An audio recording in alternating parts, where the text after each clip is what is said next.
Hi everyone. सो इस video में हम बात करेंगे यहाँ पर एक्सेंचर हायरिंग के बारे में, क्योंकि कुछ हायरिंग्स दोबारा से ओपन है।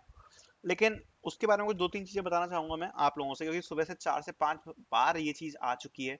एंड अभी रिसेंटली हमारे ग्रुप के एडमिन ने भी डाल दिया है टेलीग्राम ग्रुप के ऊपर इस वाली हायरिंग को, तो मतलब पोस्ट किया है। तो इसके बारे में कुछ चीजें मैं आपके साथ डिस्कस करना चाह रहा हूँ, बिकॉज बहुत सारे बच्चों ने आज सुबह से जो व्हाट्सएप नंबर है उस पर मैसेज किया है कि ये वाली हायरिंग जो है अगेन, इस वाली हायरिंग से हमें रिवर्ट्स आएंगे, हम इसमें अप्लाई कर सकते हैं या इससे कुछ हो सकता है। मैं आपको कुछ चीजें क्लैरिफाई करना चाहता हूँ एक्सेंचर हायरिंग के बारे में।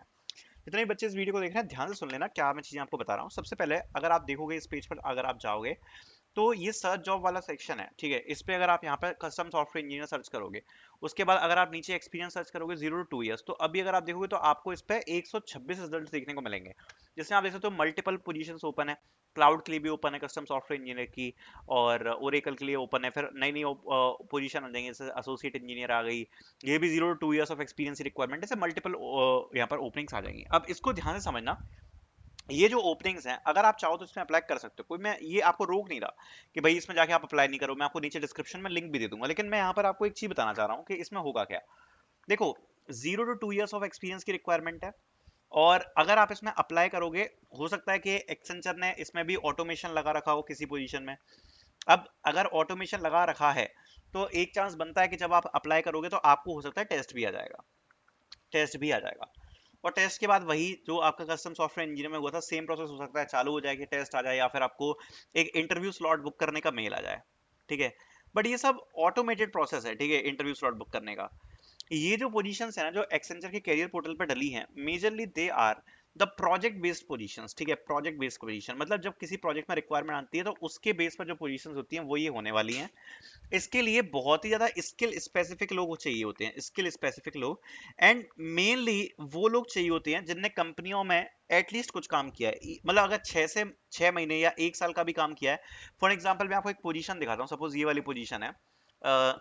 ये है क्लाउड कॉन्टैक्ट सेंटर इंप्लीमेंटेशन या फिर ओरेकल क्लाउड इंफ्रास्ट्रक्चर एडमिनिस्ट्रेशन। सो अगर आपने क्लाउड पर काम किया हुआ है किसी कंपनी के अंदर, या आपने ओरेकल के ऊपर काम किया है, ओरेकल क्लाउड के ऊपर आपने, अगर आप सपोज आपने काम किया है, तो देयर आर चांसेस कि जब आप इंटरव्यू दे रहे हो तो आपको कंसीडर किया जाएगा। और ऐसे ही स्पेसिफिक लोगों को यहाँ पर कंसीडर किया जाएगा, और उन्हीं लोगों को मैं सजेस्ट करूंगा कि वो लोग इन चीजों में अप्लाई करें।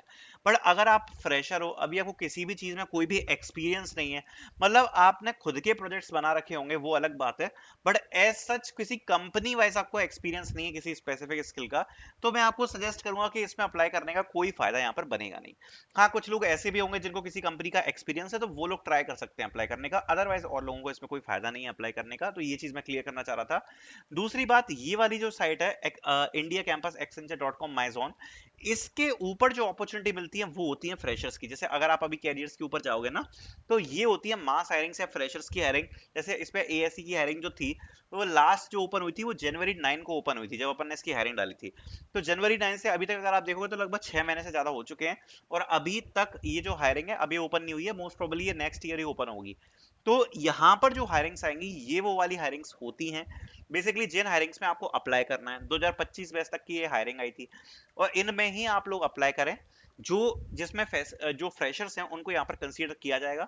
और अगर इस बारे में बात करें तो देखो, मैं आपको एक चीज बताना चाहूंगा कि आपको एक चांस और मिलेगा, जिसमें आपका चांस है कि दिसंबर के महीने में, देखो जैसे 6 महीने गुजर गए वैसे ही आगे के 5 महीने भी हाल हो जाएंगे, दिसंबर के महीने में या जनवरी के महीने में आपको दोबारा से चांस मिलेगा, जिसमें एक्सेंचर की हायरिंग आएगी, जिसमें 2026 बैच तक के बच्चे अप्लाई कर सकते होंगे। 26 बैच भी एलिजिबल होगा, 25 बैच भी एलिजिबल होगा, 24 बैच भी एलिजिबल होगा। सो अगर आप 26, 25 या 24 बैच से बिलोंग करते हो, तो आपको करना क्या है, इस साल दिसंबर या नेक्स्ट साल के जनवरी में आपको इनकी हायरिंग देखने को मिल जाएगी इस वाले पोर्टल के ऊपर। एंड उसके थ्रू अगर आप अप्लाई करोगे तो आपकी ये एएससी वाली हायरिंग की जो प्रोसेस है उसमें आपको असेसमेंट आएगा, और प्रॉपरली जो इंटरव्यू शेड्यूल होते हैं, जो रिवर्ट्स होते हैं, वो आते हैं, ठीक है। तो अभी ये जो हायरिंग्स ओपन है, आई होप मैंने आपको ये क्लैरिफाई कर दिया है कि आपको अप्लाई करना चाहिए कि नहीं। Thank you so much for watching.